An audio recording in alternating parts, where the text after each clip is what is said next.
Hello again. This is Michael Hicks. I'm here in week 5 of Economic 602. What we're going to work on today in 3 short lectures are the first introduction to economics. And then we're going to do this in this lecture. And then next week, we're going to start into a lecture in which we provide a context to do some statistical modeling, and then we'll do some statistical modeling from that. So what we're moving to is we're moving away from the statistics into the actual economics, and in the next week we're going to use the statistics to demonstrate the economic analysis, and then we'll be culminating the rest of the course working through pretty quickly some we're not going to get through a full semester of concepts, but we're going to work quickly through some other concepts. And I just want to begin with most introductory economics courses begin with terminology.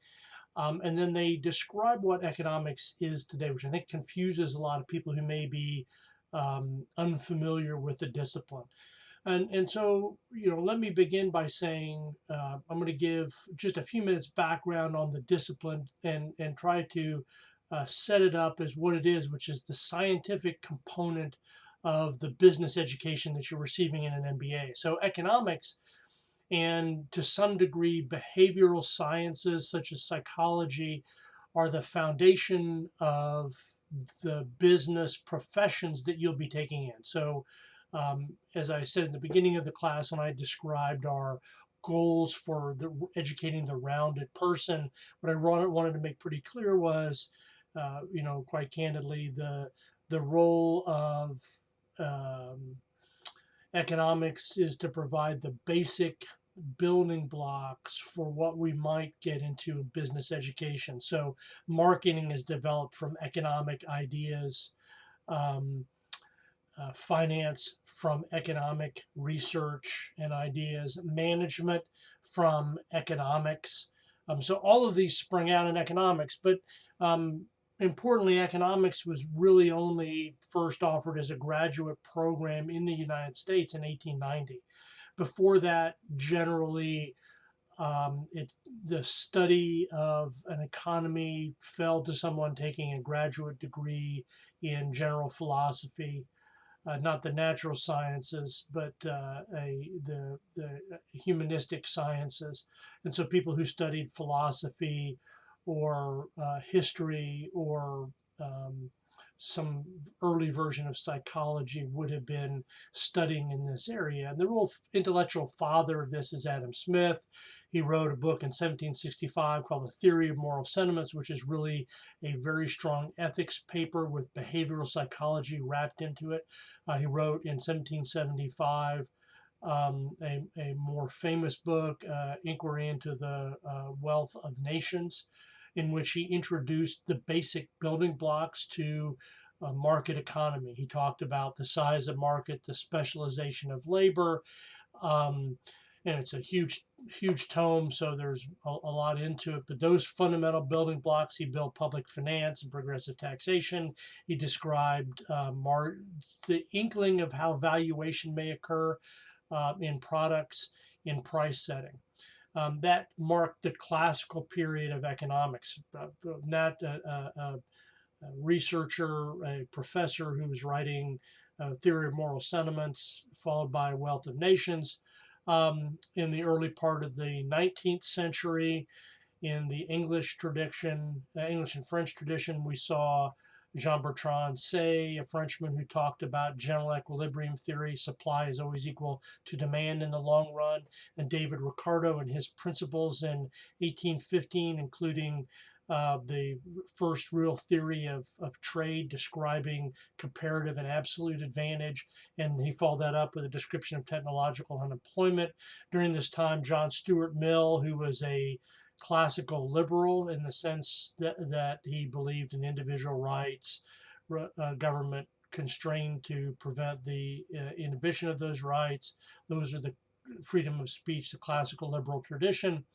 He was also an early feminist, but he built the framework for marginal analysis so that we were economists integrated some ideas from what would later be called psychology to understand that people make decisions at the margins, not the average. So if I'm going out to drink a beer, the decision of how many beers I drink are decided about the last one, not the average one.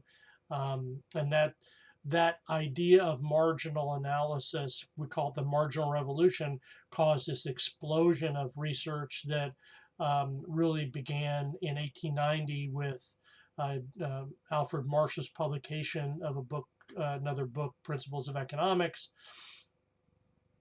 He had while he was writing this book and as a professor at Oxford University, he had at his feet a child that he babysat often, John Maynard Keynes, who grew up to be even a more famous economist. And he built the discipline of macroeconomics in the 1930s. And then in the 1940s, the mathematician of that, both from game theory, from John Nash and others, and the mathematization of economics, built a theoretical discipline for about 20 years that immediately started to capture statistics, and with the computer revolution turned economists into applied statisticians of some pretty rigorous value to the discipline.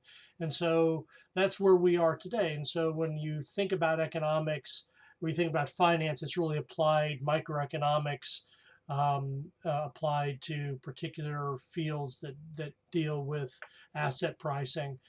When you think about labor law, it's labor economics. If you think about environmental regulation, most of it is designed by economists. The most important of these, like the 1990 Clean Air Act, for example, is an economic function. So economists got this reputation, quite rightly so, as being an imperial discipline. The work that we do influences others, and we're able to move quickly from one discipline to the other because the tools that we use in economics are so powerful. And I think you'll see that why it's been able to make inroads into sociology, anthropology, psychology, decision sciences, you name it. There's an economist somewhere doing something important.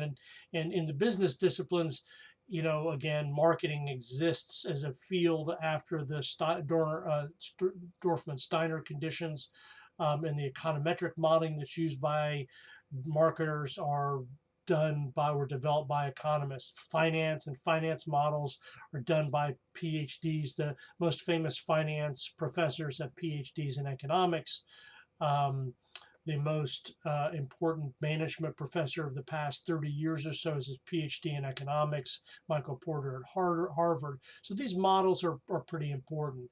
And the way the modeling works should ring true to you if you think about what we've been doing in statistics. So the goal of economic theory is to develop a hypothetical agent, a representative consumer, a representative household, or representative firm, and then to assume that that representative agent has certain characteristics that matter to the agent.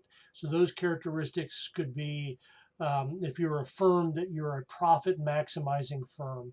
If you are a household, you're maximizing your utility subject to a budget or income constraint. If you're a government, you may have revenue constraints as well. And then to build a model that interacts these representative agents with one another to come up with an answer. And usually the answer is to a question that's formed as a hypothesis and is very simplified. So some of the most famous economic theories are just astonishingly simple. A 1972 paper that won a Nobel Prize for Robert Lucas hypothesized two different islands that each had a representative consumer that lived for two overlapping generations. So 2 periods each, for a generation in which they worked and a generation in which they were retired. So that gave us the basis for monetary policy throughout much of the 1980s and 1990s, and is still influential today.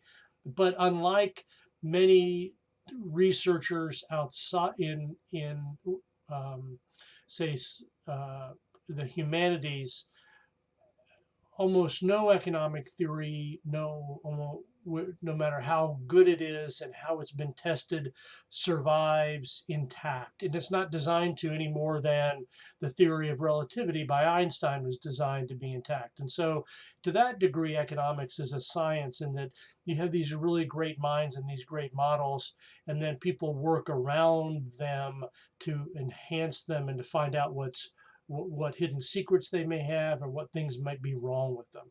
My favorite's just minimum wage, right? Now, minimum wage, which we'll get to down the road, has a very clear prediction. If the government sets minimum wage above the going wage, it's going to cause some workers to experience more income. It's also going to cause businesses to hire fewer workers, and so employment will decline.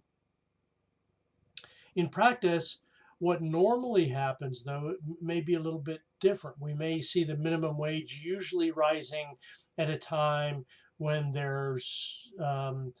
wages are sticky, they're hard to move up, that the market wage is probably higher for new workers, higher than the going wage. And so increase in a minimum wage may just increase wages, but not reduce the supply of employment or the equilibrium, the market exchange between a business and a worker.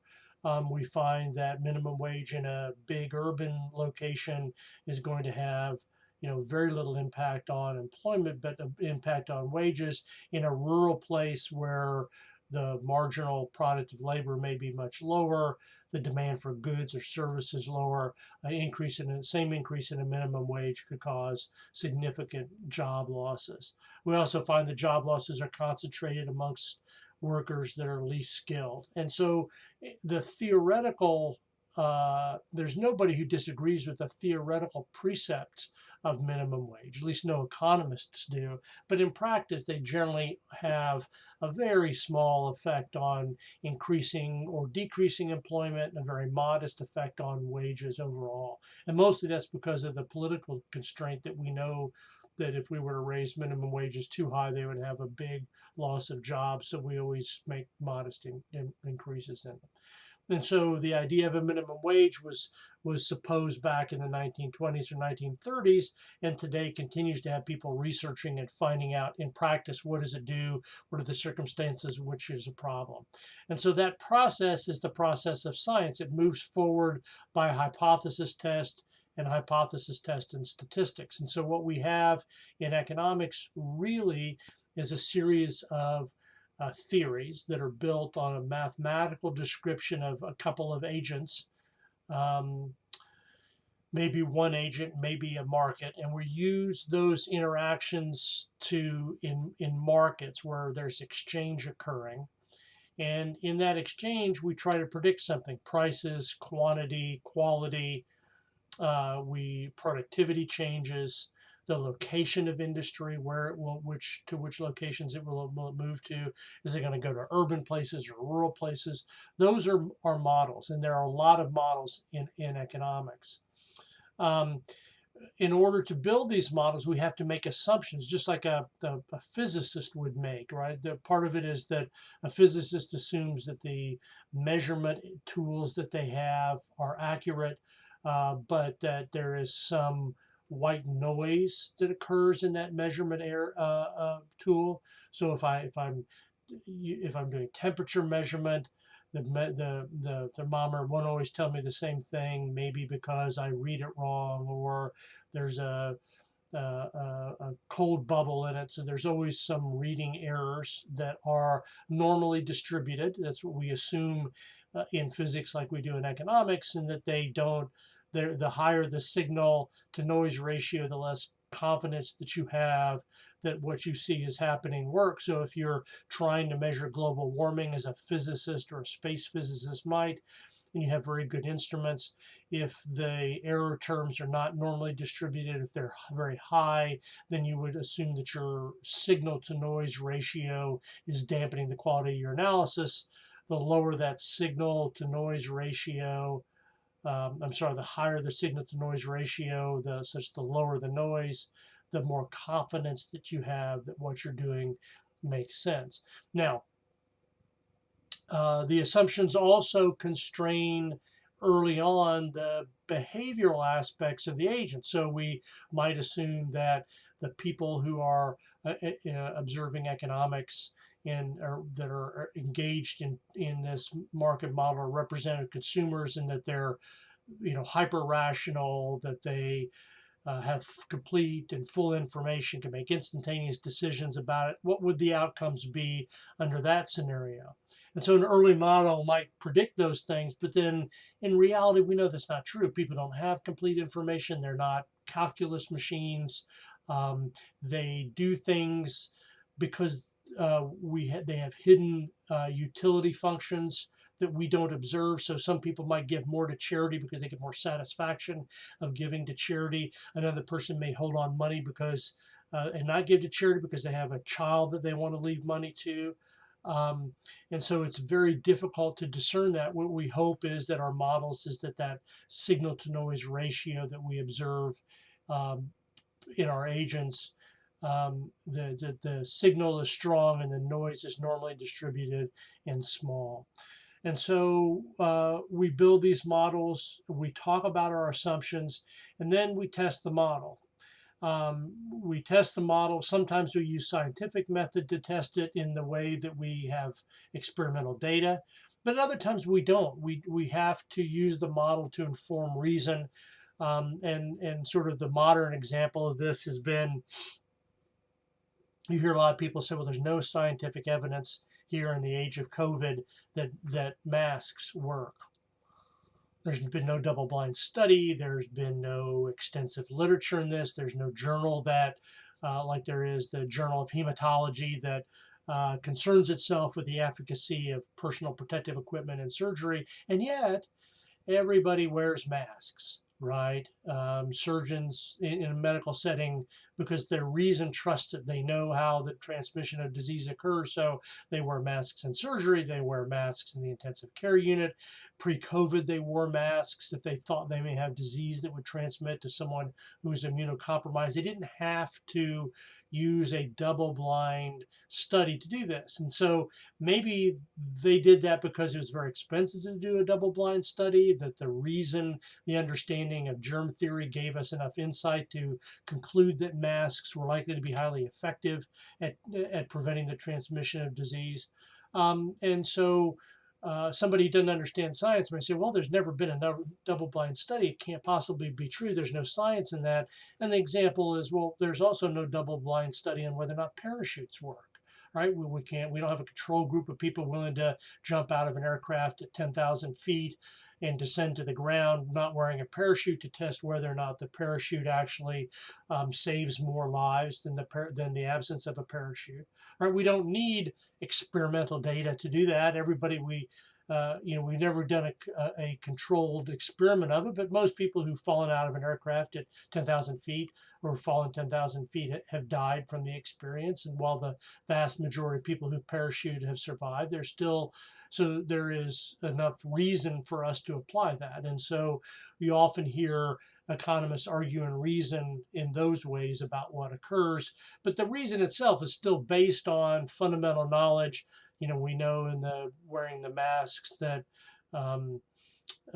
humans respirate through their mouth and nose, that's a transmittable event, that the cloth holds some of those things in. Those are pieces of reason that we can apply without having to be too scientific with it, in the same way that we know that falling a couple hundred feet